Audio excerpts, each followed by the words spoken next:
परम सत्कार सतगुरां दे साजी नवाजे गुरु प्यारे गुरु सवारे खालसा साध संगत जी बड़ भागे हाँ सत संगत दे महान तीरथ ते पहुंचे हाँ। सत संगत दियां अमोलक घड़ियां प्राप्त हुई ने। सब तो पहला सतगुरां दी बख्शिश की फतेह।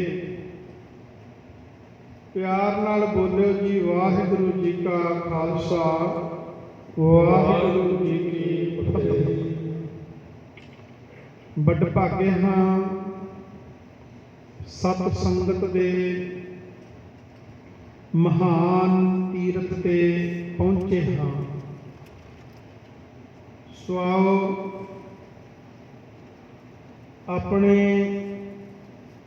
समय नूं ते स्वासां नूं सफल बनाइए।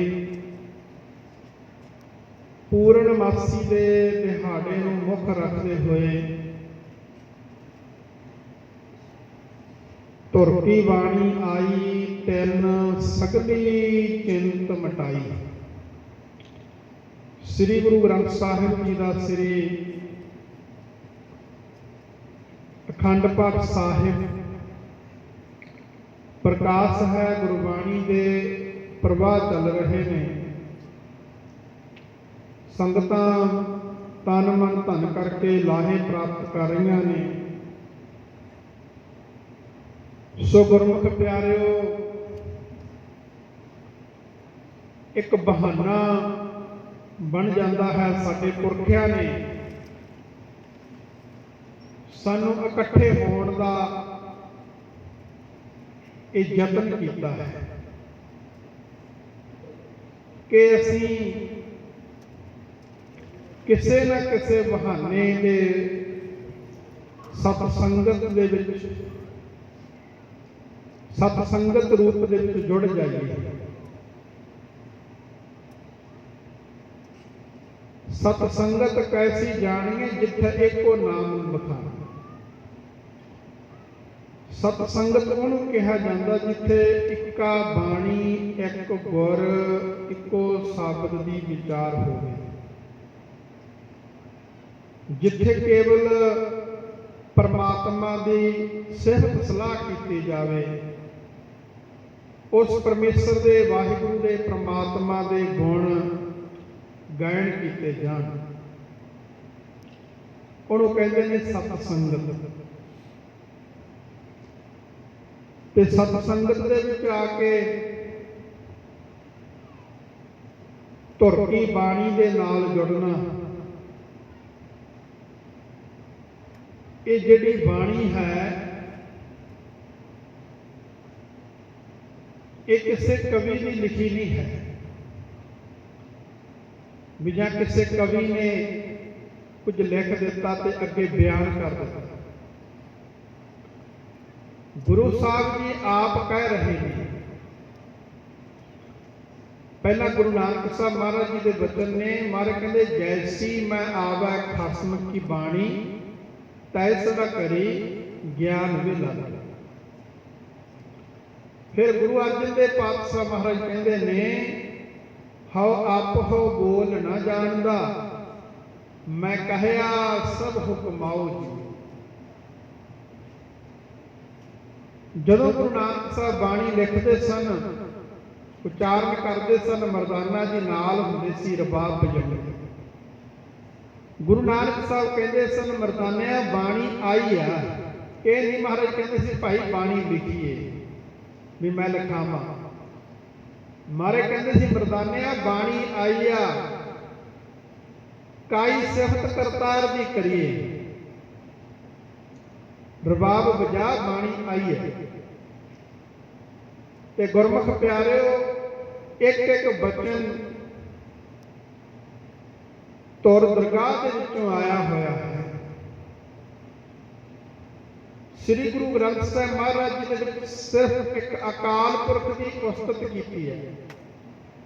ਉਸ ਅਕਾਲ ਪੁਰਖ ਨੂੰ ਮਿਲਣਾ ਕਿਵੇਂ ਆ? ਹਰ ਇੱਕ ਸ਼ਬਦ ਦੇ ਵਿੱਚ ਮਨੁੱਖ ਨੂੰ ਸਮਝਾਉਣ ਦਾ ਯਤਨ ਕੀਤਾ। ਗੁਰੂ ਸਾਹਿਬ ਕਿੰਨੀਆਂ ਐਗਜ਼ੈਂਪਲਾਂ ਦੇ ਕੇ ਸਮਝਾਉਂਦੇ ਨੇ। ਕਿੰਨੇ ਯਤਨ ਸਤਿਗੁਰੂ ਸੱਚੇ ਪਾਤਸ਼ਾਹ ਮਹਾਰਾਜ ਜੀ ਨੇ ਸਾਨੂੰ ਕਲਯੁਗੀ ਜੀਵਾਂ ਨੂੰ ਸਮਝਾਉਣ ਦਾ ਯਤਨ ਕੀਤਾ।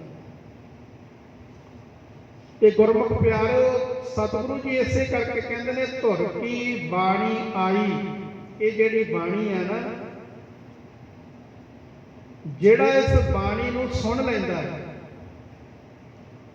ਕਰਦੀ ਕੀ ਹੈ ਬਾਣੀ? ਕਹਿੰਦੇ ਤਿੰਨ ਸਗਲੀ, ਸਗਲੀ ਦਾ ਅਰਥ ਹੁੰਦਾ ਸਾਰੀ, ਤਿੰਨ ਦਾ ਮਤਲਬ ਹੁੰਦਾ ਉਹਨਾਂ ਦੀ। ਕਹਿੰਦੇ ਉਹਨਾਂ ਦੀ ਸਾਰੀ ਚਿੰਤਾ, ਤਿੰਨ ਸਗਲੀ ਚਿੰਤ ਮਿਟਾਈ, ਚਿੰਤਾ ਖਤਮ ਕਰ ਦਿੰਦੀ। ਮਨ ਦੇ ਰੋਗ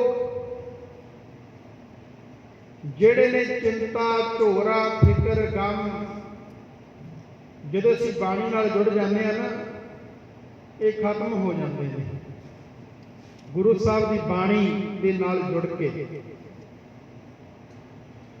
ਤੇ ਗੁਰਮੁਖ ਪਿਆਰਿਓ, ਤਨ ਦੇ ਰੋਗ ਵੀ ਸਤਿਗੁਰੂ ਜੀ ਖਤਮ ਕਰ ਦਿੰਦੇ ਨੇ ਜਦੋਂ ਕੋਈ ਪਰਮੇਸ਼ਰ ਦੀ ਬਾਣੀ ਦੇ ਨਾਲ ਜੁੜਦਾ ਹੈ, ਗੁਰੂ ਦੇ ਗਿਆਨ ਦੇ ਨਾਲ। ਗੁਰੂ ਦੇ ਗਿਆਨ ਦੇ ਨਾਲ ਜੁੜ ਕੇ ਸਾਨੂੰ ਜ਼ਿੰਦਗੀ ਜਿਉਣ ਦਾ ਚੱਜ ਆ ਜਾਂਦਾ ਹੈ। ਗੁਰੂ ਸਾਹਿਬ ਕਹਿੰਦੇ ਨੇ ਗੁਰਮਿਲ ਚੱਜ ਅਚਾਰ ਸਿੱਖ, ਤੁਧ ਕਦੇ ਨਾ ਲੱਗਾ ਦੁੱਖ। ਜੇ ਤੂੰ ਗੁਰੂ ਦੇ ਨਾਲ ਮਿਲ ਕੇ, ਗੁਰੂ ਤੋਂ ਗਿਆਨ ਲੈ ਕੇ, ਚੱਜ ਲੈ ਕੇ ਚੱਲੇਗਾ, ਜ਼ਿੰਦਗੀ ਦੇ ਵਿੱਚ ਧੋਖਾ ਨਹੀਂ ਖਾਵੇਂਗਾ। ਗੁਰਮਿਲ ਚੱਜ ਆਚਾਰ ਸਿੱਖ, ਤੁਧ ਕਦੇ ਨਾ ਲੱਗੇ ਦੁੱਖ। ਫਿਰ ਤੇਰੇ ਮਨ ਨੂੰ ਵੀ ਦੁੱਖ ਨਹੀਂ ਲੱਗੇਗਾ। ਕਈ ਵਾਰੀ ਗੁਰਮੁਖ ਪਿਆਰੇ, ਸਾਡੇ ਸਰੀਰ ਨੂੰ ਦੁੱਖ ਨਹੀਂ ਹੁੰਦੇ, ਸਾਡੇ ਮਨ ਨੂੰ ਬੜੇ ਵੱਡੇ ਦੁੱਖ ਹੁੰਦੇ। ਉਹ ਮਨ ਦੇ ਦੁੱਖ ਦੱਸੇ ਨਹੀਂ ਜਾ ਸਕਦੇ, ਅਸੀਂ ਕਿਸੇ ਨੂੰ ਦੱਸ ਨਹੀਂ ਸਕਦੇ। ਕਿੱਡੇ ਕਿੱਡੇ ਮਨ ਦੇ ਰੋਗ ਲੱਗ ਜਾਂਦੇ। ਜਿਹੜੇ ਮਨ ਦੇ ਰੋਗ ਨੇ, ਉਹ ਗੁਰਮੁਖ ਪਿਆਰਿਓ ਲੱਗਦੇ ਨੇ ਜਦੋਂ ਅਸੀਂ ਰੱਬ ਤੋਂ ਦੂਰ ਹੁੰਦੇ ਹਾਂ, ਪ੍ਰਮਾਤਮਾ ਨੂੰ ਭੁੱਲਦੇ ਹਾਂ, ਪਰਮੇਸ਼ਰ ਨੂੰ ਭੁੱਲਦੇ ਹਾਂ, ਫਿਰ ਸਾਨੂੰ ਮਨ ਦੇ ਰੋਗ ਲੱਗਦੇ ਨੇ। ਗੁਰੂ ਸਾਹਿਬ ਜੀ ਪਵਿੱਤਰ ਗੁਰਬਾਣੀ ਦੇ ਅੰਦਰ ਵਚਨ ਕਰਦੇ ਨੇ, ਖਸਮ ਵਿਸਾਰ ਕੀਏ ਰਸ ਭੋਗ। ਖਸਮ ਕਹਿੰਦੇ ਨੇ ਮਾਲਕ, ਪਰਮਾਤਮਾ, ਪਰਮੇਸ਼ਰ, ਵਾਹਿਗੁਰੂ। ਜਦੋਂ ਅਸੀਂ ਉਸ ਮਾਲਕ ਨੂੰ ਭੁੱਲ ਜਾਂਦੇ ਹਾਂ, ਪਰਮਾਤਮਾ ਨੂੰ ਭੁੱਲ ਜਾਂਦੇ ਹਾਂ, ਖਸਮ ਵਿਸਾਰ ਕੀਏ, ਫਿਰ ਰਸਾਂ ਦੇ ਵਿੱਚ ਪੈ ਜਾਂਦੇ ਹਾਂ, ਰਸਾਂ ਭੋਗਾਂ ਵਿਲਾਸਾਂ ਦੇ ਵਿੱਚ ਪੈ ਜਾਂਦੇ ਹਾਂ। ਖਸਮ ਵਿਸਾਰ ਕੀਏ ਰਸ ਭੋਗ, ਤਾਂ ਤਨ ਉੱਠ ਖਲੋਏ ਰੋਗ। ਫਿਰ ਗੁਰਮੁਖ ਪਿਆਰਿਓ, ਸਾਡੇ ਸਰੀਰ ਨੂੰ ਵੀ ਰੋਗ ਲੱਗ ਜਾਂਦੇ ਨੇ, ਤਨ ਨੂੰ ਵੀ ਰੋਗ ਲੱਗ ਜਾਂਦੇ ਨੇ। ਮਨ ਅੰਧੇ ਕੋ ਮਿਲੈ ਸਜਾਏ। ਫਿਰ ਸਾਡਾ ਮਨ ਹੈ ਨਾ, ਉਹ ਅਗਿਆਨਤਾ ਕਰਕੇ ਅੰਨਾ ਹੈ। ਮਨ ਅੰਧੇ ਕੋ, ਫਿਰ ਜਿਹੜਾ ਸਾਡਾ ਮਨ ਹੈ ਉਹ ਦੁਖੀ ਹੁੰਦਾ ਹੈ, ਬੜਾ ਦੁਖੀ ਹੁੰਦਾ ਹੈ ਮਨ। ਜੀਉ ਤਪਤ ਹੈ ਬਾਰੋ ਬਾਰ, ਜੀਉ ਜਿੰਦ ਹਰ ਵੇਲੇ ਤਪਦੀ ਹੈ। ਤਪ ਤਪ ਖੱਪੈ ਬਹੁਤ ਬੇਕਾਰ, ਬੜਾ ਖੱਪਦਾ ਹੈ ਮਨ। ਕਿਉਂ? ਕਿਉਂਕਿ ਜੈ ਤਨ ਬਾਣੀ ਵਿਸਰ ਜਾਏ। ਜਿਹਨੂੰ ਬਾਣੀ ਵਿਸਰ ਜਾਂਦੀ ਹੈ, ਜੈ ਤਨ ਬਾਣੀ ਵਿਸਰ ਜਾਏ, ਜਿਉਂ ਪੱਕਾ ਰੋਗੀ ਵਿਲ ਲਾਏ। ਕਹਿੰਦੇ ਪੱਕਾ ਰੋਗੀ ਫਿਰ ਜਿਹੜਾ ਹੁੰਦਾ ਨਾ, ਪੱਕੇ ਰੋਗ ਜਿਹੜੇ ਹੁੰਦੇ ਨੇ, ਲਾ ਇਲਾਜ, ਜਿਨ੍ਹਾਂ ਦਾ ਕੋਈ ਇਲਾਜ ਨਹੀਂ ਹੁੰਦਾ। ਡਾਕਟਰ ਵੀ ਕਹਿ ਦਿੰਦੇ ਨੇ ਵੀ ਇਹਦਾ ਕੋਈ ਇਲਾਜ ਨਹੀਂ, ਘਰ ਲੈ ਜਾਓ ਇਹਨੂੰ। ਉਹ ਪੱਕਾ ਰੋਗ ਹੁੰਦਾ ਜਿਹਦਾ ਕੋਈ ਇਲਾਜ ਨਾ ਹੋ। ਸਤਿਗੁਰੂ ਜੀ ਕਹਿੰਦੇ ਨੇ, ਕਹਿੰਦੇ ਜਿਨ੍ਹਾਂ ਨੂੰ ਪੱਕੇ ਰੋਗ ਲੱਗ ਜਾਂਦੇ ਨੇ, ਰੱਬ ਤੋਂ ਟੁੱਟ ਜਾਂਦੇ ਨੇ, ਉਹ ਪੱਕੇ ਰੋਗੀ ਹੋ ਜਾਂਦੇ ਨੇ। ਪ੍ਰਮਾਤਮਾ ਦੀ ਬਾਣੀ ਤੋਂ ਟੁੱਟ ਕੇ ਗੁਰਮੁਖ ਪਿਆਰਿਓ ਉਹ ਪੱਕੇ ਰੋਗੀ ਦੀ ਨਿਆਈ ਬਿਲਕਦੇ ਨੇ। ਇਹ ਗੁਰਬਾਣੀ ਦਾ ਫੈਸਲਾ ਹੈ। ਇਹਨਾਂ ਪੰਗਤਾਂ ਨੂੰ ਧਾਰਨਾ ਦੇ ਰੂਪ ਦੇ ਵਿੱਚ ਪੜ੍ਹ ਲਈਏ। ਜਿਹਨੂੰ ਬਿਸਰ ਜੇ ਗੁਰਾਂ ਦੀ ਪਾਈ ਬਾਣੀ, ਪੱਕੇ ਰੋਗੀ ਵਾਂਗ ਵੇਲ ਕੇ ਬਿਸਰ ਜੇ ਗੁਰਾਂ ਦੀ ਪਾਈ ਬਾਣੀ, ਪੱਕੇ ਰੋਗੀ ਵਾਂਗ ਵੇਲ ਕੇ ਗੁਰਾਂ ਦੀ ਬਾਣੀ, ਪੱਕੇ ਰੋਗੀ ਵਾਂਗ ਵੇਲ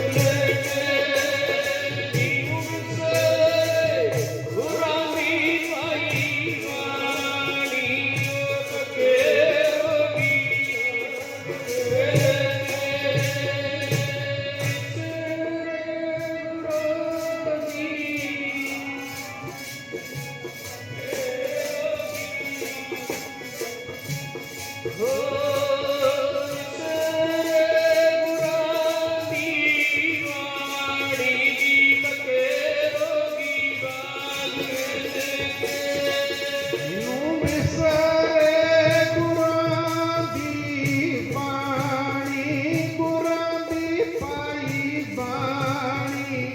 ਪੱਕੇ ਰੋਗੀ ਵਾਂਗ ਵੇਲ ਕੇ ਬਿਸਰੇ ਗੁਰਾਂ ਦੀ ਬਾਣੀ, ਪੱਕੇ ਰੋਗੀ ਵਾਂਗ ਵੇਲ ਕੇ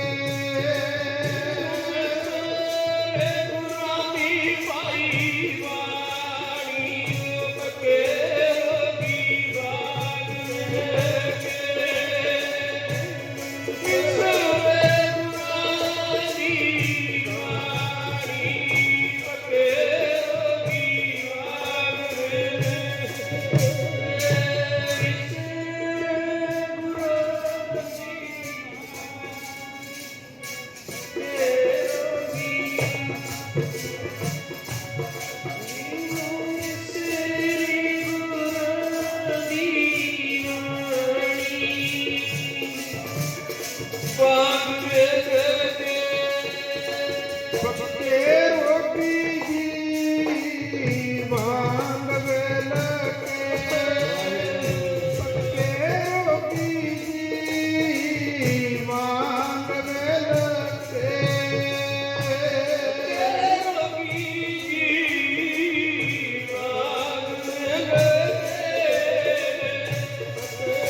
ਜਿਹਨੂੰ ਕਹਿੰਦੇ ਰੱਬ ਦੀ ਬਾਣੀ, ਪਰਮੇਸ਼ਰ ਦੀ ਸਿਫਤ ਸਲਾਹ ਭੁੱਲ ਜਾਵੇ, ਗੁਰੂ ਦੇ ਸੱਚੇ ਗਿਆਨ ਦੇ ਨਾਲੋਂ ਟੁੱਟ ਕੇ ਗੁਰਮੁਖ ਪਿਆਰਿਓ ਫਿਰ ਤਨ ਵੀ ਰੋਗੀ ਹੋ ਜਾਂਦਾ ਹੈ। ਖਸਮ ਵਿਸਾਰ ਕੀਏ ਰਸ ਭੋਗ, ਤਾਂ ਤਨ ਉੱਠ ਖਲੋਏ ਰੋਗ, ਮਨ ਅੰਧੇ ਕੋ ਮਿਲੈ ਸਜਾਏ, ਵੈਦ ਨਾ ਭੋਲੇ ਦਾਰੂ ਲਾਏ। ਕਹਿੰਦੇ ਵੈਦ ਹਕੀਮ ਦੀ ਜਵਾਬ ਦਿੰਦੇ, ਪਰ ਜੇ ਕਿਤੇ ਗੁਰੂ ਦੇ ਨਾਲ ਜੁੜ ਜਾਵੇ, ਗੁਰੂ ਦਾ ਪੱਲਾ ਫੜ ਲਵੇ, ਤੇ ਗੁਰਮੁਖ ਪਿਆਰੋ ਸਤਿਗੁਰੂ ਸੱਚੇ ਪਾਤਸ਼ਾਹ ਦੀ ਮਿਹਰ ਹੋ ਜਾਵੇ। ਇਤਿਹਾਸਕ ਪ੍ਰਮਾਣ ਹੈ, ਖਾਈ ਪਿੰਡ ਦੇ ਵਿੱਚ ਇੱਕ ਸਾਹੂਕਾਰ ਪਰਿਵਾਰ ਸੀ, ਤੇ ਸਾਹੂਕਾਰ ਪਰਿਵਾਰ ਦੇ ਘਰ ਦੇ ਵਿੱਚ ਇੱਕ ਪੁੱਤਰ ਨੇ ਜਨਮ ਲਿਆ। ਬੜੇ ਸਮੇਂ ਬਾਅਦ ਘਰ ਦੇ ਵਿੱਚ ਪੁੱਤਰ ਹੋਇਆ, ਘਰ ਦੇ ਵਿੱਚ ਧਨ ਦੌਲਤ ਬੜੀ ਹੈ, ਤੇ ਨਾਮ ਪ੍ਰੇਮ ਚੰਦ ਰੱਖ ਦਿੱਤਾ। ਬੜੇ ਪਿਆਰ ਦੇ ਨਾਲ, ਲਾਡਾਂ ਦੇ ਨਾਲ ਪਾਲਿਆ, ਤੇ ਵੱਡਾ ਹੋ ਗਿਆ। ਘਰ ਦੇ ਵਿੱਚ ਕੋਈ ਘਾਟ ਕਮੀ ਨਹੀਂ ਹੈ, ਪਰ ਗੁਰਮੁਖ ਪਿਆਰਿਓ ਸੰਗਤ ਗਲਤ ਹੋ ਗਈ ਹੈ। ਸੰਗਤ ਜਿਹੜੀ ਹੈ ਇਹ ਡੋਬ ਵੀ ਦਿੰਦੀ ਹੈ, ਤੇ ਜਿਹੜੀ ਸਤ ਸੰਗਤ ਹੁੰਦੀ ਹੈ ਇਹ ਗੁਰਮੁਖ ਪਿਆਰਿਓ ਇਹ ਸੰਸਾਰ ਰੂਪੀ ਸਮੁੰਦਰ ਤੋਂ ਪਾਰ ਲੰਘਾ ਦਿੰਦੀ ਹੈ। ਕਬੀਰ ਸਾਹਿਬ ਜੀ ਦੇ ਵੀ ਬਚਨ ਆਉਂਦੇ ਨੇ, ਕਬੀਰ ਮਾਰੀ ਮਰੋ ਕੁਸੰਗ ਕੀ, ਕੇਲੇ ਨਿਕਟ ਜੋ ਬੇਰ, ਉਹ ਝੂਲੈ ਉਹ ਚੀਰੀਐ, ਸਾਕਤ ਸੰਗ ਨਾ ਹੈ। ਕੇਲੇ ਤੇ ਬੇਰੀ ਦੀ ਉਦਾਹਰਨ ਦੇ ਕੇ ਮਹਾਰਾਜ ਸਮਝਾਉਂਦੇ ਨੇ ਕਬੀਰ ਸਾਹਿਬ। ਕਹਿਣ ਲੱਗੇ ਕੇਲਾ ਤੇ ਬੇਰੀ ਦੋਵੇਂ ਇਕੱਠੇ ਉੱਗੇ ਪੈਦਾ ਹੋਏ, ਦੋ ਤੁਰੇ ਜਾਂਦੇ ਨੇ, ਤੇ ਕਹਿਣ ਲੱਗਾ, ਕਹਿੰਦਾ ਕੇਲੇ ਦੇ ਮਾੜੇ ਕਰਮ ਨੇ। ਉਹ ਕਹਿਣ ਲੱਗਾ ਦੂਸਰਾ ਨਾਲ ਦਾ, ਕਹਿੰਦਾ ਮਾੜੇ ਕਰਮ ਕਿਉਂ? ਉਹ ਕਹਿੰਦਾ ਕੋਲ ਬੇਰੀ ਉੱਗ ਪਈ ਹੈ। ਉਹ ਕਹਿੰਦਾ ਫਿਰ ਮਾੜੇ ਕਰਮ ਤੋਂ ਕੇਲਾ ਆਪਦੀ ਜਗ੍ਹਾ ਤੇ ਬੇਰੀ ਆਪਦੀ ਜਗ੍ਹਾ। ਉਹ ਕਹਿਣ ਲੱਗੇ ਨਹੀਂ, ਅਜੇ ਥੋੜੇ ਜਿਹੇ ਹੋਰ ਵੱਡੇ ਹੋਣਗੇ ਫਿਰ ਪਤਾ ਲੱਗਾ। ਵੱਡੇ ਹੋਏ, ਕੇਲੇ ਨੇ ਗੁਰਮੁਖ ਪਿਆਰੋ ਨਰਮ ਨਰਮ ਪਤਲੇ ਪਤਲੇ ਪੱਤੇ ਕੱਢੇ ਨੇ, ਤੇ ਬੇਰੀ ਨੇ ਕੰਡੇ ਕੱਢ ਲਏ। ਹਵਾ ਆਈ, ਤੇ ਹਵਾ ਜਦੋਂ ਚੱਲੀ, ਤੇ ਕੇਲੇ ਦੇ ਨਰਮ ਨਰਮ ਪੱਤਿਆਂ ਨੂੰ ਬੇਰੀ ਦੇ ਕੰਡਿਆਂ ਨੇ ਲੀਰੋ ਲੀਰ ਕਰ ਦਿੱਤਾ। ਇਹ ਹੈ ਸੰਗਤ ਦਾ ਸੁਭਾਅ। ਸੰਗਤ ਬੇਰੀ ਦੀ ਹੋ ਗਈ, ਤੇ ਗੁਰਮੁਖ ਪਿਆਰੋ ਕੇਲੇ ਦਾ ਕੋਈ ਕਸੂਰ ਨਹੀਂ ਸੀ। ਕੋਲ ਬੈਠਣ ਕਰਕੇ, ਕੋਲ ਰਹਿਣ ਕਰਕੇ ਹੀ ਕੇਲੇ ਦੇ ਪੱਤਿਆਂ ਦਾ ਹਾਲ ਕਿਹੋ ਜਿਹਾ ਹੋ ਗਿਆ। ਅਸੀਂ ਕਈ ਵਾਰੀ ਕਹਿ ਦਿੰਦੇ ਆ ਵੀ ਨਾ ਜੀ ਕੋਈ ਗੱਲ ਨਹੀਂ, ਬੈਠਣ ਦੇ ਨਾਲ ਕਿਹੜਾ ਅਸੀਂ ਗਲਤ ਹੋਣ ਲੱਗੇ ਆ, ਮਾੜੇ ਹੋਣ ਲੱਗੇ ਆ। ਭਾਈ ਗੁਰੂ ਗ੍ਰੰਥ ਸਾਹਿਬ ਕਹਿੰਦੇ ਸਾਕਤ ਬੰਦਾ ਹੋਵੇ, ਕਬੀਰ ਸਾਹਿਬ ਕਹਿੰਦੇ ਸਾਕਤ ਬੰਦੇ ਨੂੰ ਵੇਖ ਕੇ ਦੂਰ ਚਲੇ ਜਾਣਾ ਚਾਹੀਦਾ, ਭੱਜ ਜਾਣਾ ਚਾਹੀਦਾ। ਕਬੀਰ ਸਾਕਤ ਸੰਗ ਨਾ ਕੀਜੀਐ। ਸਾਕਤ ਬੰਦਾ ਜਿਹਦੇ ਰੱਬ ਨਹੀਂ ਯਾਦ, ਵਹਿਮਾਂ ਭਰਮਾਂ ਪਖੰਡਾਂ ਦੇ ਵਿੱਚ, ਨਸ਼ਿਆਂ ਦੇ ਵਿੱਚ ਪਿਆ ਹੋਇਆ। ਮਹਾਰਾਜ ਕਹਿੰਦੇ ਨੇ ਕਬੀਰ ਸਾਹਿਬ, ਕਬੀਰ ਸਾਕਤ ਸੰਗ ਨਾ ਕੀਜੀਐ, ਇਹੋ ਜਿਹੇ ਬੰਦੇ ਦੇ ਕੋਲ ਨਾ ਜਾਓ। ਦੂਰ ਹੈ ਜਾਈਐ ਭਾਗ, ਕਹਿੰਦੇ ਬਾਸਨ ਕਾਰੋ ਪਰਸੀਐ ਤਉ ਕਛ ਲਾਗੈ ਤਾ। ਕਹਿੰਦੇ ਕਾਲਾ ਭਾਂਡਾ ਕੋਈ ਬਰਤਨ ਤੁਸੀਂ ਚੁੱਕ ਲਵੋ, ਕਹਿੰਦੇ ਕਿਤੇ ਨਾ ਕਿਤੇ ਆਪਣਾ ਨੁਕਸਾਨ ਉਹ ਛੱਡ ਜਾਵੇਗਾ, ਥੋੜਾ ਬਹੁਤਾ ਤਾਂ ਲੱਗ ਹੀ ਜਾਵੇਗਾ ਨਾ ਕਾਲ। ਕਹਿੰਦੇ ਇਸ ਕਰਕੇ ਜਿਹੜੇ ਸਾਕਤ ਬੰਦੇ ਹੁੰਦੇ ਨੇ, ਤੇ ਗੁਰਮੁਖ ਪਿਆਰੇ ਉਹਨਾਂ ਦੀ ਸੰਗਤ ਨਹੀਂ ਕਰਨੀ ਚਾਹੀਦੀ। ਹੁਣ ਇਹ ਪ੍ਰੇਮ ਚੰਦ ਜਿਹੜਾ ਹੈ, ਤੇ ਗੁਰਮੁਖ ਪਿਆਰਿਓ ਘਰ ਦੇ ਵਿੱਚ ਧਨ ਦੌਲਤ ਬੜੀ ਹੈ, ਤੇ ਸੰਗਤ ਹੋ ਗਈ ਗਲਤ ਬੰਦਿਆਂ ਦੀ। ਸੰਗਤ ਗਲਤ ਬੰਦਿਆਂ ਦੀ ਹੋ ਗਈ ਹੈ। ਇੱਕ ਬਚਨ ਕਲਗੀਧਰ ਪਾਤਸ਼ਾਹ ਮਹਾਰਾਜ ਲਿਖਦੇ ਨੇ, ਏਕ ਮਤੀ ਦੂਜੈ ਤਰਨ ਤੀਜੈ ਆਪ ਤਨ ਧਾਮ। ਇੱਕ ਨਸ਼ਾ ਹੋਵੇ, ਨਸ਼ਈ ਬੰਦਾ ਹੋਵੇ, ਏਕ ਮਤੀ ਦੂਜੈ ਤਰਨ ਤੀਜੀ ਜਵਾਨੀ ਹੋਵੇ, ਤੇ ਕੋਲ ਮਾਇਆ ਹੋਵੇ, ਅਤ ਧਨ ਧਾਮ। ਕਹਿੰਦੇ ਕਲਗੀਧਰ ਪਾਤਸ਼ਾਹ ਕਹਿੰਦੇ ਪਾਪ ਕਰੇ ਬਿਨ ਕਿਉਂ ਬਚੈ ਬਚੈ ਬਚਾਵੈ। ਕਹਿੰਦੇ ਪਾਪ ਕਰਨ ਤੋਂ ਬਚ ਨਹੀਂ ਸਕਦਾ। ਜੇ ਬਚਾਉਣਾ ਤੇ ਰੱਬ ਹੀ ਬਚਾ ਸਕਦਾ, ਜਿਹਦੀ ਮਿਹਰ ਹੋ ਜਾਏ, ਕਿਰਪਾ ਹੋ ਜਾਏ ਤਾਂ ਬਚ ਸਕਦਾ, ਨਹੀਂ ਕਹਿੰਦੇ ਪਾਪ ਕਰੇ ਬਿਨਾ ਬਚ ਨਹੀਂ ਸਕਦਾ। ਗੁਰੂ ਮਿਹਰ ਕਰੇ ਆਪਣੇ ਸਭ ਤੇ। ਇਹ ਪਤਾ ਨਹੀਂ ਕਦੋਂ ਕਿਸੇ ਤੋਂ ਕੀ ਹੋ ਜਾਣਾ। ਮਾਣ ਨਹੀਂ ਕਰਨਾ ਚਾਹੀਦਾ ਕਦੇ ਵੀ, ਆਪਣੇ ਆਪ ਤੇ ਮਾਣ ਨਾ ਕਰੀਏ। ਅੱਜ ਸਹੀ ਬੈਠੇ ਆ, ਹੋ ਸਕਦਾ ਕੱਲ ਨੂੰ ਕੀ ਹੋ ਜਾਵੇ। ਕਦੇ ਵੀ ਮਾਣ ਨਹੀਂ ਕਰਨਾ ਚਾਹੀਦਾ। ਕਬੀਰ ਗਰਬ ਨਾ ਕੀਜੀਐ, ਕਬੀਰ ਸਾਹਿਬ ਦੇ ਬਚਨ ਨੇ। ਰੰਕ ਨਾ ਹੱਸੀਐ ਕੋਏ, ਕਹਿੰਦੇ ਕਦੇ ਗਰੀਬ ਨੂੰ ਵੇਖ ਕੇ ਹੱਸੋ ਨਾ। ਰੰਕ ਕਹਿੰਦੇ ਗਰੀਬ ਨੂੰ, ਕਈ ਵਾਰੀ ਅਸੀਂ ਮਜ਼ਾਕ ਉਡਾਉਂਦੇ ਆ ਗਰੀਬ ਦਾ। ਕਬੀਰ ਸਾਹਿਬ ਦੇ ਬਚਨ ਨੇ, ਕਬੀਰ ਗਰਬ ਕਹਿੰਦੇ ਹੰਕਾਰ ਨੂੰ, ਕਹਿੰਦੇ ਕਬੀਰ ਗਰਬ ਨਾ ਕੀਜੀਐ ਰੰਕ ਨਾ ਹੱਸੀਐ ਕੋਏ। ਅਜ ਹੋ ਸੁਣਾਓ ਸਮੁੰਦਰ ਮੈਂ ਕਿਆ ਜਾਨਣਾ ਕਿਆ ਹੋਏ। ਕਹਿੰਦੇ ਬੇੜੀ ਤੇਰੀ ਸਮੁੰਦਰ ਚ ਆ ਜੇ, ਅਜੇ ਪਾਰ ਨਹੀਂ ਲੰਘੀ, ਕੀ ਪਤਾ ਕਦੋਂ ਕੀ ਹੋ ਜਾਵੇ। ਇਸ ਕਰਕੇ ਸੰਗਤ ਰੱਬ ਦੇ ਪਿਆਰਿਆਂ ਦੀ ਕਰੀਏ, ਚੰਗੇ ਸਤਪੁਰਸ਼ਾਂ ਦੀ ਸੰਗਤ ਕਰੀਏ, ਜਿੱਥੋਂ ਸਾਨੂੰ ਸੋਝੀ ਮਿਲਦੀ, ਸੱਤ ਦਾ ਗਿਆਨ ਹੋਵੇ, ਸੱਤ ਅਸੱਤ ਦਾ ਨਿਰਣਾ ਹੋਵੇ। ਸੱਤ ਕੀ ਆ, ਸੱਤ ਕੀ ਹੈ, ਤੇ ਸਤਿਗੁਰੂ ਜੀ ਦੀ ਮਿਹਰ ਹੁੰਦੀ ਹੈ ਜਿਹੜੇ ਸਤਸੰਗ ਕਰਦੇ ਤੇ ਗੁਰਮੁਖ ਪਿਆਰਿਆਂ ਨੂੰ ਪ੍ਰੇਮ ਚੰਦ ਸੰਗਤ ਕਰਦਾ। ਤੇ ਸੰਗਤ ਗਲਤ ਬੰਦਿਆਂ ਦੀ ਪੈ ਗਈ ਹੈ ਤੇ ਗੁਰਮੁਖ ਪਿਆਰਿਓ ਫਿਰ ਜੂਆ ਖੇਡਣਾ, ਸ਼ਰਾਬਾਂ ਪੀਣੀਆਂ, ਹੋਰ ਵੀ ਬੜੇ ਫਿਰ ਗਲਤ ਕੰਮ ਹੋਣੇ ਸ਼ੁਰੂ ਹੋ ਗਏ। ਯਾਰ ਵੇਲੀ ਬੜੇ ਇਕੱਠੇ ਹੁੰਦੇ ਨੇ, ਕਿਉਂਕਿ ਜਦੋਂ ਕੋਲ ਮਾਇਆ ਹੁੰਦੀ ਹੈ ਫਿਰ ਬੜੇ ਆਉਂਦੇ ਨੇ। ਜਦੋਂ ਸੁੱਖ ਹੁੰਦਾ ਬੰਦੇ ਦੇ ਕੋਲ ਫਿਰ ਬੜੇ ਨੇੜੇ ਹੋ ਕੇ ਲੋਕ ਬਹਿੰਦੇ ਨੇ। ਫਿਰ ਹਰ ਕੋਈ ਕਹਿੰਦਾ ਵੀ ਇਹ ਸਾਡਾ ਹੈ। ਤੇ ਜਦੋਂ ਗੁਰਮੁਖ ਪਿਆਰੇ ਵਿਪਤਾ ਪੈਂਦੀ ਹੈ ਨਾ ਕਿਸੇ ਦੇ ਉੱਪਰ, ਫਿਰ ਕੋਈ ਵਿਰਲਾ ਕਰਨ ਵਾਲਾ। ਕਿਸੇ ਕਵੀ ਨੇ ਬੜਾ ਸੋਹਣਾ ਲਿਖਿਆ, ਕਹਿੰਦੇ ਜਦ ਵਕਤ ਇਨਸਾਨ ਤੇ ਆਣ ਪੈਂਦੇ, ਸੱਪ ਰੱਸੀਆਂ ਦੇ ਬਣ ਕੇ ਕੱਟ ਜਾਂਦੇ। ਬੁਰੇ ਭਲੇ ਦੀ ਕੋਈ ਨਹੀਂ ਪਰਖ ਕਰਦਾ, ਮਿੱਤਰ ਮਿੱਤਰਾਂ ਤੋਂ ਪਾਸਾ ਵੱਟ ਜਾਂਦਾ। ਤੇ ਗੁਰਮੁਖ ਪਿਆਰਿਓ, ਸਤਿਗੁਰੂ ਸੱਚੇ ਪਾਤਸ਼ਾਹ ਮਹਾਰਾਜ ਦੀ ਪਵਿੱਤਰ ਗੁਰਬਾਣੀ ਦੇ ਵਿੱਚ ਬਚਨ ਕਰਦੇ ਨੇ, ਬਿਪਤ ਪਰੀ ਸਭ ਹੀ ਸੰਗ ਸਾਧਤ ਕੋ ਨਾ ਆਵਤ ਨੇਰ। ਤੇਰੇ ਸੁੱਖਾਂ ਦੇ ਸੰਗੀ ਨੇ ਪਾਈ ਸਾਰੇ, ਦੁੱਖਾਂ ਵਿੱਚ ਕੋਈ ਨਾ ਬਣੇ। ਸੁੱਖਾਂ ਦੇ ਸੰਗੀ ਨੇ ਸਾਰੇ, ਦੁੱਖਾਂ ਵਿੱਚ ਕੋਈ ਨਾ ਬਣੇ।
ਹੁਣ ਗੁਰਮੁਖ ਪਿਆਰਿਓ, ਜਿਹੜਾ ਪ੍ਰੇਮ ਚੰਦ ਹੈ ਨਾ, ਸੁੱਖ ਕੋਲ ਆ ਤੇ ਬੜੇ ਕੋਲ ਆ ਕੇ ਬੈਠਦੇ ਨੇ।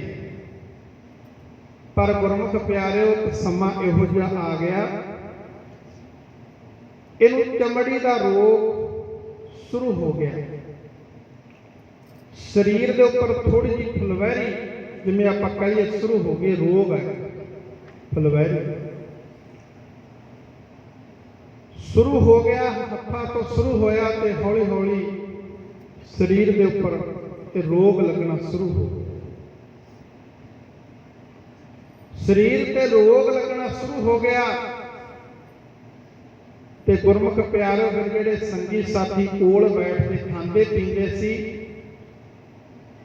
ਉਹ ਵੀ ਸਾਥ ਛੱਡਣਾ, ਸਾਥ ਛੱਡ ਕੇ ਦੂਰ ਹੋਣੇ ਸ਼ੁਰੂ ਹੋ ਗਏ। ਸਾਥ ਛੱਡ ਗਏ। ਘਰ ਦੇ ਪਰਿਵਾਰ ਮਾਤਾ ਪਿਤਾ ਰਹਿ ਗਏ ਨੇ। ਹੁਣ ਮਾਤਾ ਪਿਤਾ ਨੂੰ ਜਿੱਥੇ ਕੋਈ ਦੱਸਦਾ ਤੇ ਪੁੱਤਰ ਮੋਹ ਕਰਕੇ ਲੈ ਕੇ ਜਾਂਦੇ ਨੇ, ਚੁੱਕੀ ਫਿਰਦੇ ਨੇ। ਕਹਿੰਦੇ ਸਾਰੇ ਸਰੀਰ ਦੇ ਉੱਪਰ ਕੋੜ ਹੋ ਗਿਆ। 18 ਪ੍ਰਕਾਰ ਦਾ ਕੋੜ ਦੱਸਦੇ ਨੇ ਜਿਹੜੇ ਵੈਦ। ਕਹਿੰਦੇ ਇਹਦੇ ਸਰੀਰ ਦੇ ਉੱਪਰ ਸਾਰੇ ਦੇ ਉੱਪਰ ਕੋੜ ਹੋ ਗਿਆ। ਚੰਗੇ ਚੰਗੇ ਵੈਦ ਹਕੀਮਾਂ ਦੇ ਕੋਲ ਲੈ ਕੇ ਗਏ। ਉਹ ਕਹਿੰਦੇ ਇਹ ਇਲਾਜ ਹੈ, ਹੁਣ ਇਲਾਜ ਨਹੀਂ ਹੈ। ਸੂਤ ਦੀ ਬਿਮਾਰੀ ਆ, ਸੋਨੂੰ ਵੀ ਲੱਗ ਜਾਵੇਗੀ। ਕਹਿੰਦੇ ਫਿਰ ਕੀ ਹੱਲ? ਕਹਿੰਦੇ ਇਹਨੂੰ ਤੁਸੀਂ ਘਰ ਤੋਂ ਬਾਹਰ ਛੱਡ ਦੇਵੋ, ਇਹਦਾ ਭਾਂਡਾ ਉਹ ਅਲੱਗ ਰੱਖ ਦੇਵੋ, ਇਹਨੂੰ ਇਹਦੇ ਭਾਂਡੇ ਦੇ ਵਿੱਚ ਇਹਦੇ ਹੱਥ ਵੀ ਨਹੀਂ ਕਿਸੇ ਨੇ ਲਾਉਣਾ। ਇਹਦੇ ਭਾਂਡੇ ਦੇ ਵਿੱਚ ਜਾ ਕੇ ਇਹਨੂੰ ਰੋਟੀ ਪਾਣੀ ਪਾ ਆਇਆ। ਘਰਦਿਆਂ ਨੇ ਗੁਰਮੁਖ ਪਿਆਰਿਓ ਇਤਿਹਾਸ ਇਹ ਦੱਸਦਾ ਕਿ ਪਿੰਡ ਤੋਂ ਬਾਹਰ ਇਹਨੂੰ ਇੱਕ ਛੰਨ ਪਾ ਕੇ ਦੇ ਦਿੱਤੀ ਆ, ਕੱਖਾਂ ਕਾਨਿਆਂ ਦੀ ਛੰਨ ਪਾ ਕੇ ਦੇ ਦਿੱਤੀ ਤੇ ਉੱਥੇ ਦਾ ਮੰਜਾ ਢਾ ਦਿੱਤਾ। ਤੇ ਗੁਰਮੁਖ ਪਿਆਰੇ ਉੱਥੇ ਫਿਰ ਇਹਨੂੰ ਖਾਣ ਵਾਸਤੇ ਭੋਜਨ ਦੇ ਆਉਂਦੇ ਆ ਪਰਿਵਾਰ ਵਾਲੇ, ਪਰ ਕੋਲ ਕੋਈ ਨਹੀਂ ਖੜਦਾ। ਜਿਹੜੇ ਯਾਰ ਦੋਸਤ ਗੁਰਮੁਖ ਪਿਆਰੇ ਉਹ ਨਾਲ ਬਹਿ ਕੇ ਇਕੱਠੇ ਬੈਠ ਕੇ ਜਿਹੜੇ ਜੂਆ ਖੇਡਦੇ ਸੀ, ਸ਼ਰਾਬਾਂ ਪੀਂਦੇ ਸੀ, ਅੱਜ ਕੋਈ ਸਾਰ ਨਹੀਂ ਲੈਣਾ। ਤੇ ਗੁਰਮੁਖ ਪਿਆਰੇ ਕੋਲ ਦੀ ਲੰਘ ਜਾਂਦੇ ਨੇ। ਖਾਈ ਪਿੰਡ ਦੇ ਰਹਿਣ ਵਾਲਾ ਧੰਨ ਗੁਰੂ ਅਮਰਦਾਸ ਪਾਤਸ਼ਾਹ ਮਹਾਰਾਜ ਗੋਇੰਦਵਾਲ ਸਾਹਿਬ ਦੀ ਧਰਤੀ ਤੇ ਵਿਰਾਜਮਾਨ ਨੇ। ਨਿਮਾਣਿਆਂ ਦੇ ਮਾਣ, ਨਿਤਾਣਿਆਂ ਦੇ ਤਾਣ, ਨਿਓਟਿਆਂ ਦੀ ਓਟ, ਨਿਆਸਰਿਆਂ ਦੇ ਆਸਰੇ ਸਤਿਗੁਰੂ ਸੱਚੇ ਪਾਤਸ਼ਾਹ। ਉਹਨਾਂ ਦੇ ਦਰਸ਼ਨ ਕਰਨ ਵਾਸਤੇ ਸੰਗਤਾਂ ਜਾਂਦੀਆਂ ਨੇ ਨਗਰਾਂ ਦੇ ਵਿੱਚੋਂ। ਕਹਿੰਦੇ ਇੱਕ ਦਿਨ ਪ੍ਰੇਮੀ ਦਾ ਮਨ ਕੀਤਾ ਤੇ ਵੀ ਹੁਣ ਮੇਰੇ ਕੋਲ ਕੋਈ ਨਹੀਂ ਆਉਂਦਾ, ਬੜਾ ਦੁਖੀ ਹੈ ਮਨ ਕਰਕੇ, ਤਨ ਕਰਕੇ। ਕਿਉਂ ਨਾ ਮੈਂ ਆਪਣੇ ਆਪ ਨੂੰ ਖਤਮ ਕਰ ਲਵਾਂ। ਕਹਿੰਦੇ ਰਿੜਦਾ ਰਿੜਦਾ ਉੱਥੇ ਨੇੜੇ ਖੂਹ ਸੀ, ਖੂਹ ਦੇ ਕੋਲ ਚਲਿਆ ਵੀ ਖੂਹ ਦੇ ਵਿੱਚ ਸਾਲ ਮਾਰ ਦੇਵੇ। ਖੂਹ ਦੀ ਮੌਣ ਤੇ ਬੈਠਾ, ਸੰਗਤ ਆ ਰਹੀ ਹੈ ਕੀਰਤਨ ਕਰਦੀ, ਇਹਦੇ ਕੰਨਾਂ ਦੇ ਵਿੱਚ ਆਵਾਜ਼ ਪਈ। ਇਹਨੇ ਸੋਚਿਆ ਮਨ ਦੇ ਵਿੱਚ, ਇਤਿਹਾਸ ਦੱਸਦਾ ਕਿ ਵੀ ਜੇ ਮੈਂ ਹੁਣ ਸਾਲ ਮਾਰਾਂਗਾ ਤੇ ਇਹਨਾਂ ਨੇ ਮੈਨੂੰ ਕੱਢ ਲੈਣਾ ਬਾਹਰ। ਇਹ ਜਦੋਂ ਲੰਘ ਜਾਣਗੇ ਫੇਰ ਖੂਹ ਦੇ ਵਿੱਚ ਸਾਲ ਮਾਰ। ਬੈਠਾ ਤੇ ਸੰਗਤ ਕੀਰਤਨ ਕਰਦੀ ਆ ਰਹੀ ਹੈ। ਕਹਿੰਦੇ ਜਦੋਂ ਬਾਣੀ ਇਹਦੇ ਕੰਨਾਂ 'ਚ ਪਈ, ਥੋੜਾ ਜਿਹਾ ਆਰਾਮ ਮਿਲਣਾ ਸ਼ੁਰੂ ਹੋਇਆ। ਪ੍ਰੇਮ ਚੰਦ, ਪ੍ਰੇਮ ਚੰਦ ਪਹਿਲਾ ਨਾਮ ਸੀ, ਪਰ ਜਦੋਂ ਗੁਰਮੁਖ ਪਿਆਰਿਓ ਕੋੜ ਦਾ ਰੋਗ ਹੋ ਗਿਆ ਤੇ ਲੋਕ ਪ੍ਰੇਮਾ ਕਹਿਣ ਲੱਗ ਗਏ ਸਨ। ਦੇਖੋ ਸੰਗਤ ਦਾ ਅਸਰ ਪੈਂਦਾ ਜਦੋਂ ਅਸੀਂ ਰੱਬ ਨੂੰ ਟੁੱਟਦੇ ਆ, ਬਾਣੀ ਨਾਲ ਟੁੱਟਦੇ ਆ ਨਾ, ਫਿਰ ਇਹੋ ਜਿਹੇ ਰੋਗ ਆ ਕੇ ਸਾਨੂੰ ਲੱਗ ਜਾਂਦੇ। ਤੇ ਬੈਠਾ ਤੇ ਸੰਗਤ ਕੀਰਤਨ ਕਰਦੀ ਜਾ ਰਹੀ ਹੈ ਗੋਇੰਦਵਾਲ ਸਾਹਿਬ ਨੂੰ। ਕੰਨਾਂ ਦੇ ਵਿੱਚ ਆਵਾਜ਼ ਪਈ ਕੀਰਤਨ ਦੀ। ਕਹਿਣ ਲੱਗਿਆ ਵੀ ਜਦੋਂ ਲੰਘ ਕੇ ਫੇਰ ਖੂਹ ਦੇ ਵਿੱਚ ਸਾਲ ਮਾਰ। ਸੰਗਤ ਨੇ ਪੁੱਛਿਆ ਵੀ ਤੂੰ ਇੱਥੇ ਬੈਠਾ? ਕਹਿਣ ਲੱਗਾ ਮੈਂ ਕੋੜੀ ਹਾਂ, ਸਰੀਰ ਦੇ ਉੱਪਰ ਕੋੜ ਹੋ ਗਿਆ, ਮੇਰੇ ਕੋਲੇ ਨਹੀਂ ਕੋਈ ਆਉਂਦਾ। ਤੇ ਗੁਰਮੁਖ ਪਿਆਰਿਓ ਧੰਨ ਗੁਰੂ ਨਾਨਕ ਦੇਵ ਪਾਤਸ਼ਾਹ ਮਹਾਰਾਜ ਦੀ ਕਿਰਪਾ ਸਾਡੇ ਤੇ। ਸੰਗਤ ਜਿਹੜੀ ਹੁੰਦੀ ਆ, ਰੱਬ ਦੇ ਪਿਆਰੇ ਹੁੰਦੇ ਨੇ ਗੁਰਮੁਖ ਪਿਆਰਿਓ, ਉਹ ਸੇਵਾ ਕਰਦੇ ਨੇ, ਉਹ ਫਿਰ ਸੂਤ ਸਾਤ ਨਹੀਂ ਮੰਨਦੇ। ਭਗਤ ਪੂਰਨ ਸਿੰਘ ਜੀ ਹੋਏ ਨੇ ਪਿੰਗਲਵਾੜੇ ਵਾਲੇ, ਤੇ ਗੁਰਮੁਖ ਪਿਆਰਿਓ ਉਹਨਾਂ ਦਾ ਜੀਵਨ ਪੜ੍ਹ ਕੇ ਵੇਖੋ ਕਿਵੇਂ ਕੋੜੀਆਂ ਨੂੰ ਚੁੱਕ ਚੁੱਕ ਕੇ ਲੈ ਕੇ ਜਾਂਦੇ ਸਨ, ਉਹਨਾਂ ਦੀ ਮੱਲਮ ਪੱਟੀ ਜਾਂ ਉਹਨਾਂ ਦੀ ਸੇਵਾ ਸੰਭਾਲ ਕਰਦੇ ਸਨ। ਅੱਜ ਵੀ ਇੱਕ ਇਤਿਹਾਸ, ਅੱਜ ਵੀ ਇੱਕ ਮਿਸਾਲ ਕਾਇਮ ਕਰ ਰਿਹਾ ਸਾਡਾ ਵੀਰ ਗੁਰਪ੍ਰੀਤ ਸਿੰਘ ਆ ਉਹਦਾ ਨਾਮ, ਸ਼ਾਇਦ ਤੁਸੀਂ ਜਾਣਦੇ ਹੋਵੋਗੇ। ਸ਼ਾਇਦ ਹਸਨਪੁਰ ਪਿੰਡ ਦੇ ਵਿੱਚ, ਹਸਨਪੁਰ ਪਿੰਡ ਦਾ, ਤੇ ਗੁਰਮੁਖ ਪਿਆਰਿਆਂ ਨੂੰ ਮਨੁੱਖਤਾ ਦੀ ਸੇਵਾ ਵਾਲੇ ਗੁਰਪ੍ਰੀਤ ਸਿੰਘ, ਉਹ ਵੀ ਅੱਜ ਗੁਰਮੁਖ ਪਿਆਰਿਓ ਕਿਤੇ ਤੁਸੀਂ ਉਹਨਾਂ ਦੀਆਂ ਵੀਡੀਓ ਕੱਢ ਕੇ ਵੇਖੋ ਕਿਵੇਂ ਉਹ ਰੋਗੀਆਂ ਨੂੰ, ਜਿਨ੍ਹਾਂ ਦੇ ਸਰੀਰ ਦੇ ਵਿੱਚ ਕੀੜੇ ਪਏ ਗਏ ਨੇ ਗੁਰਮੁਖ ਪਿਆਰਿਓ, ਉਹਨਾਂ ਨੂੰ ਚੁੱਕ ਚੁੱਕ ਕੇ ਆਪ ਹੱਥੀਂ ਕੀੜੇ ਕੱਢਦੇ ਆ, ਕਿਵੇਂ ਉਹਨਾਂ ਦੀ ਸੰਭਾਲ ਸੇਵਾ ਕਰ ਰਹੇ ਨੇ। ਇਹ ਵੀ ਗੁਰਮੁਖ ਪਿਆਰਿਓ ਰੱਬ ਦਾ ਰੂਪ ਹੁੰਦੇ ਨੇ, ਇਹੋ ਜਿਹੇ ਵਿਰਲੇ ਹੁੰਦੇ ਨੇ। ਇਹਦੀ ਧੁਰ ਦਰਗਾਹ ਤੋਂ ਡਿਊਟੀਆਂ ਲੱਗੀਆਂ ਨੇ ਸਤਿਗੁਰੂ ਸੱਚੇ ਪਾਤਸ਼ਾਹ ਮਹਾਰਾਜ ਦੀਆਂ। ਅੱਜ ਵੀ ਉਹ ਭਗਤ ਪੂਰਨ ਸਿੰਘ ਵਰਗੇ ਸਾਡੇ ਵਿੱਚ ਨੇ, ਗੁਰਪ੍ਰੀਤ ਸਿੰਘ ਵਰਗੇ, ਤੇ ਗੁਰਮੁਖ ਪਿਆਰਿਓ ਮਿਸਾਲ ਕਾਇਮ ਕੀਤੀ ਉਸ ਵੀਰ ਨੇ। ਆਪਣੀ ਨਿੱਜੀ ਜਾਇਦਾਦ ਦੇ ਵਿੱਚ ਉਹਨੇ ਮਨੁੱਖਤਾ ਦੀ ਸੇਵਾ ਵਾਲਾ ਜੋ ਉੱਥੇ ਕੇਂਦਰ ਬਣਾਇਆ, ਜਿਹੜਾ ਸਾਂਭਦਾ ਉੱਥੇ ਗਰੀਬਾਂ ਨੂੰ, ਤੇ ਕਿਵੇਂ ਗੁਰਮੁਖ ਪਿਆਰਿਓ ਸੇਵਾ ਕਰਦਾ ਹੱਥੀਂ ਆਪ ਵੀਰ। ਤੇ ਇਸੇ ਤਰ੍ਹਾਂ ਗੁਰਮੁਖ ਪਿਆਰਿਓ ਸਤਿਗੁਰੂ ਸੱਚੇ ਪਾਤਸ਼ਾਹ ਮਹਾਰਾਜ ਜੀ ਦੇ ਸਮੇਂ ਵੀ ਜਿਹੜੀ ਸੰਗਤ ਸੀ, ਉਹਨਾਂ ਨੇ ਇਹ ਨਹੀਂ ਵੇਖਿਆ ਵੀ ਇਹਨੂੰ ਕੋੜ ਦਾ ਰੋਗ ਆ, ਸਾਨੂੰ ਵੀ ਲੱਗ ਜਾਵੇਗਾ। ਇਤਿਹਾਸ ਦੱਸਦਾ ਆਪਣੇ ਮੋਢਿਆਂ ਦੇ ਉੱਪਰ ਚੁੱਕ ਕੇ ਤੇ ਗੋਇੰਦਵਾਲ ਸਾਹਿਬ ਲੈ ਕੇ ਗਏ, ਸਤਿਗੁਰੂ ਸੱਚੇ ਪਾਤਸ਼ਾਹ ਮਹਾਰਾਜ ਦੇ ਚਰਨਾਂ ਦੇ ਵਿੱਚ ਲੈ ਕੇ ਗਏ। ਤੇ ਗੁਰਮੁਖ ਪਿਆਰਿਓ ਉੱਥੇ ਉਹਨੇ ਜਾ ਕੇ ਉਹਨੂੰ ਬਿਠਾਇਆ, ਤੇ ਸੰਗਤ ਨੇ ਸਤਿਗੁਰੂ ਗੁਰੂ ਅਮਰਦਾਸ ਪਾਤਸ਼ਾਹ ਮਹਾਰਾਜ ਦੇ ਚਰਨਾਂ ਦੇ ਵਿੱਚ ਬੇਨਤੀ ਕੀਤੀ, ਸੱਚੇ ਪਾਤਸ਼ਾਹ ਆ ਮਿਹਰ ਕਰਦੇ, ਇੱਕ ਕੋੜੀ ਆ ਗਿਆ ਇੱਥੇ ਮਹਾਰਾਜ, ਉਹ ਰਸਤੇ ਦੇ ਵਿੱਚ ਬੈਠਾ ਸੀ, ਉਹਨੂੰ ਲੈ ਕੇ ਆਏ। ਸਤਿਗੁਰੂ ਧੰਨ ਗੁਰੂ ਅਮਰਦਾਸ ਪਾਤਸ਼ਾਹ ਮਹਾਰਾਜ ਜੀ ਨੇ ਫਿਰ ਉਹਦੇ ਤੇ ਮਿਹਰ ਕੀਤੀ। ਸਤਿਗੁਰੂ ਸੱਚੇ ਪਾਤਸ਼ਾਹ ਮਹਾਰਾਜ ਜੀ ਨੇ ਉਸ ਸਮੇਂ ਗੁਰਮੁਖ ਪਿਆਰਿਓ ਵੈਦਾਂ ਨੂੰ, ਜੋ ਉਸ ਸਮੇਂ ਦੇ ਵੈਦ ਸਨ, ਉਹਨਾਂ ਨੂੰ ਵੀ ਬੁਲਾਇਆ ਵੀ ਇਹਦਾ ਜਿਹੜਾ ਰੋਗ ਆ ਉਹ ਠੀਕ ਕੀਤਾ ਜਾਵੇ।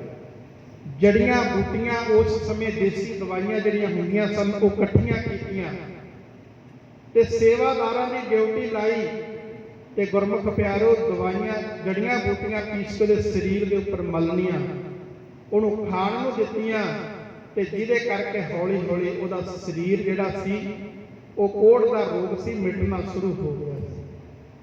ਇਤਿਹਾਸ ਗਵਾਹ ਹੈ, ਸਤਵੇਂ ਪਾਤਸ਼ਾਹ ਮਹਾਰਾਜ ਜੀ ਦਾ ਆਪ ਜੀ ਦਾ ਦਵਾਖਾਨਾ ਸੀ ਕੀਰਤਪੁਰ ਸਾਹਿਬ ਦੇ ਵਿੱਚ। ਧੰਨ ਗੁਰੂ ਅਰਜਨ ਦੇਵ ਪਾਤਸ਼ਾਹ ਮਹਾਰਾਜ ਉਹ ਵੀ ਮੱਲਮਾਂ ਪੱਟੀਆਂ ਦਵਾਈਆਂ ਆਪ ਕਰਦੇ ਸਨ ਕੋੜੀਆਂ ਦੇ ਉੱਪਰ।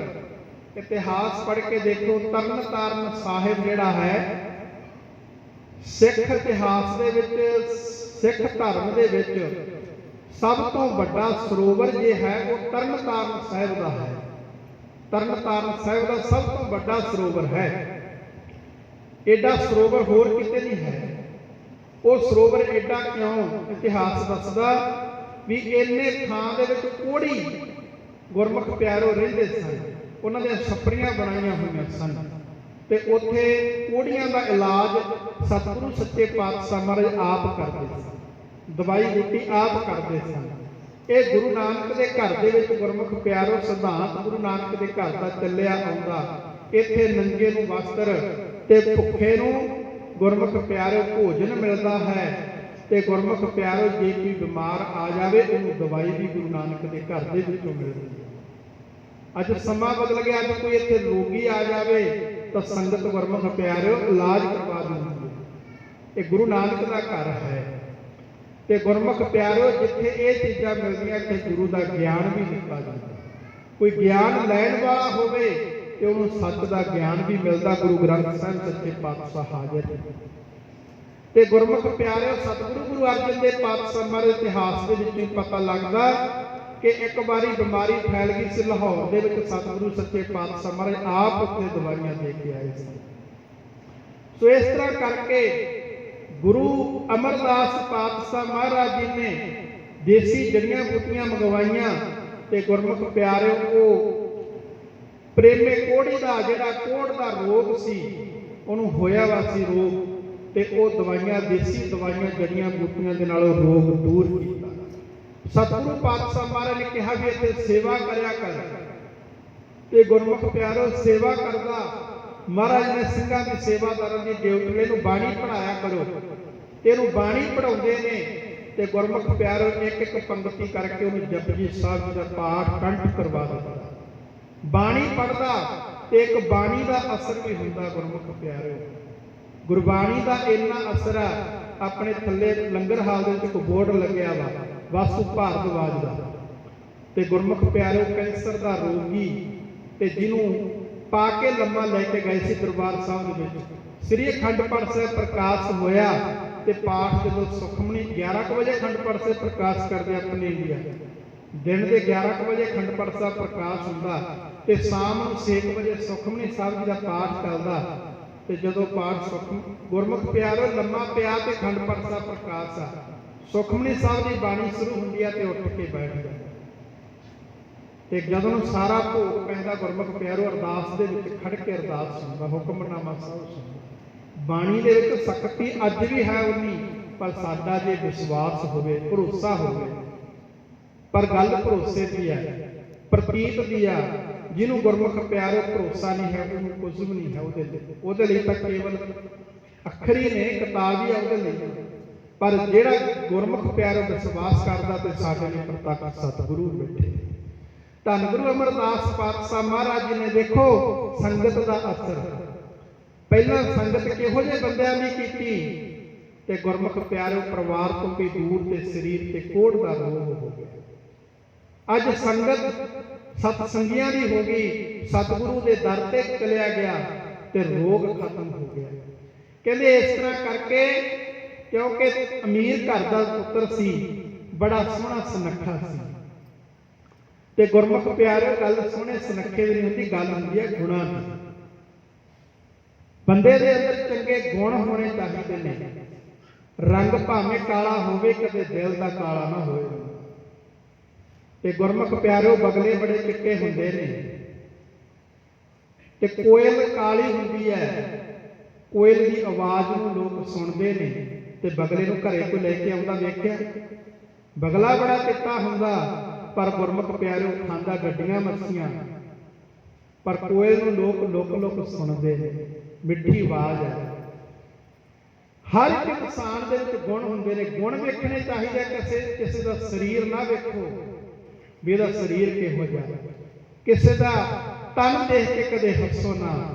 ਗੁਰਮੁਖ ਪਿਆਰਿਓ ਅੰਦਰਲਾ ਮਨ ਵੇਖੀਦਾ ਹੁੰਦਾ ਵੀ ਇਹਦਾ ਮਨ ਕਿਹੋ ਜਿਹਾ। ਸਤਿਗੁਰੂ ਜੀ ਮਿਹਰ ਕਰਦੇ ਨੇ। ਅੱਜ ਗੁਰਮੁਖ ਪਿਆਰਿਓ ਉਹ ਪ੍ਰੇਮਾ ਜਿਹਨੂੰ ਕੋੜੀ ਲੋਕ ਕਹਿਣ ਲੱਗ ਗਏ ਸਨ ਤੇ ਸਰੀਰ ਸਾਫ ਸੁਥਰਾ ਹੋ ਗਿਆ। ਕੋੜ ਦਾ ਰੋਗ ਜਿਹੜਾ ਸਰੀਰ ਨੂੰ ਸੀ ਹਟਣਾ ਸ਼ੁਰੂ ਹੋ ਗਿਆ। ਤੇ ਕਹਿੰਦੇ ਇੱਕ ਦਿਨ ਤੁਰਿਆ ਆਵੇ, ਸਤਿਗੁਰੂ ਸੱਚੇ ਪਾਤਸ਼ਾਹ ਮਹਾਰਾਜ ਜੀ ਨਾਲ ਮਿਲਾਪ ਹੋਇਆ। ਮਹਾਰਾਜ ਕਹਿਣ ਲੱਗੇ ਪ੍ਰੇਮਿਆ ਤੇਰਾ ਵਿਆਹ ਕਰ ਦਈਏ? ਕਹਿਣ ਲੱਗਾ ਮਹਾਰਾਜ ਤੁਹਾਡੀ ਰਜ਼ਾ, ਜਿਵੇਂ ਤੁਹਾਨੂੰ ਮਨਜ਼ੂਰ। ਤੇ ਗੁਰਮੁਖ ਪਿਆਰਿਓ ਉਸ ਸਮੇਂ ਧੰਨ ਗੁਰੂ ਅਮਰਦਾਸ ਪਾਤਸ਼ਾਹ ਮਹਾਰਾਜ ਕਹਿਣ ਲੱਗੇ ਭਾਈ ਹੈ ਕੋਈ ਗੁਰਸਿੱਖ ਵੀ ਜਿਹੜਾ ਆਪਣੀ ਲੜਕੀ ਦਾ ਰਿਸ਼ਤਾ ਦੇਵੇ? ਇਸ ਸਿੰਘਾਂ ਪਲ ਇਤਿਹਾਸ ਦੇ ਵਿੱਚ ਲਿਖਿਆ।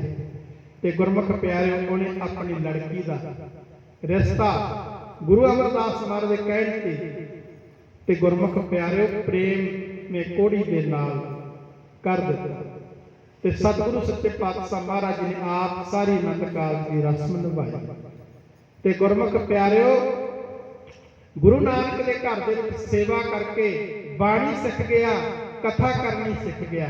ਤੇ ਗੁਰੂ ਸਾਹਿਬ ਜੀ ਨੇ ਪ੍ਰਚਾਰਕ ਬਣਾ ਦਿੱਤਾ। 22 ਮੰਜੀਆਂ ਗੁਰੂ ਸਾਹਿਬ ਨੇ ਬਣਾਈਆਂ।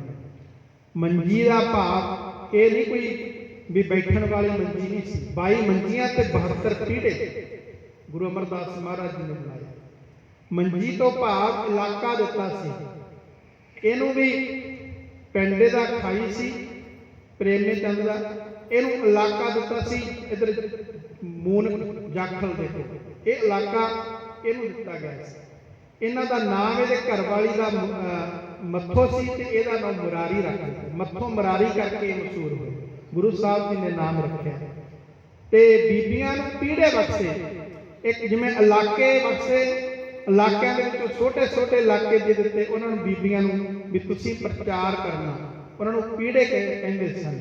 ਤੇ ਜਿਹੜੇ ਵੱਡੇ ਇਲਾਕੇ ਹੁੰਦੇ ਸਨ ਉਹਨਾਂ ਨੂੰ ਮੰਜੀਆਂ ਕਹਿੰਦੇ ਸਨ। ਇਸ ਤਰ੍ਹਾਂ ਕਰਕੇ ਗੁਰਮੁਖ ਪਿਆਰਿਓ ਦੇਖੋ, ਪ੍ਰੇਮੇ ਕੋੜੀ ਦਾ ਜੀਵਨ, ਪਹਿਲਾਂ ਪ੍ਰੇਮ ਚੰਦ ਗਲਤ ਸੰਗਤ ਕਰਕੇ ਪ੍ਰੇਮਾ ਕੋੜੀ, ਤੇ ਅੱਜ ਮੱਥੋਂ ਮੁਰਾਰੀ ਕਰਕੇ ਗੁਰਮੁਖ ਪਿਆਰਿਓ ਗੁਰੂ ਦੇ ਪਿਆਰਿਆਂ ਦੀ ਸੰਗਤ ਕਰਕੇ ਗੁਰੂ ਦੀ ਸੰਗਤ ਹੋ ਗਈ, ਤੇ ਗੁਰੂ ਦੀ ਸੰਗਤ ਕਰਕੇ ਸਰੀਰ ਕੰਚਨ ਵਰਗਾ ਹੋ ਗਿਆ, ਤੇ ਗੁਰਮੁਖ ਪਿਆਰਿਓ ਤਨ ਦੇ ਰੋਗ ਵੀ ਖਤਮ ਹੋ ਗਏ ਨੇ, ਤੇ ਗੁਰਮੁਖ ਪਿਆਰਿਓ ਮਨ ਵੀ ਅਰੋਗ ਹੋ ਗਿਆ, ਤੇ ਚੜ੍ਹਦੀ ਕਲਾ ਵਾਲਾ ਜੀਵਨ ਬਣ ਗਿਆ।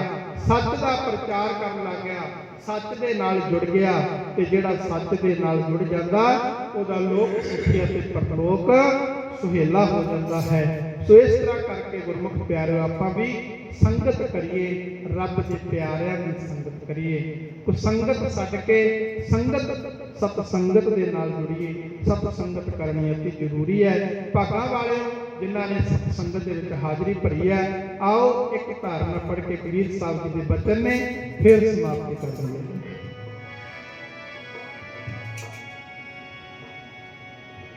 ਕਬੀਰ ਸਾਹਿਬ ਕਹਿੰਦੇ ਨੇ, ਕਹਿਤ ਕਬੀਰ ਸੁਨ ਹੋ ਰੇ ਸੰਤ ਹੋ, ਸਾਧ ਸੰਗਤ ਤਰ ਜਾਹੇਗਾ।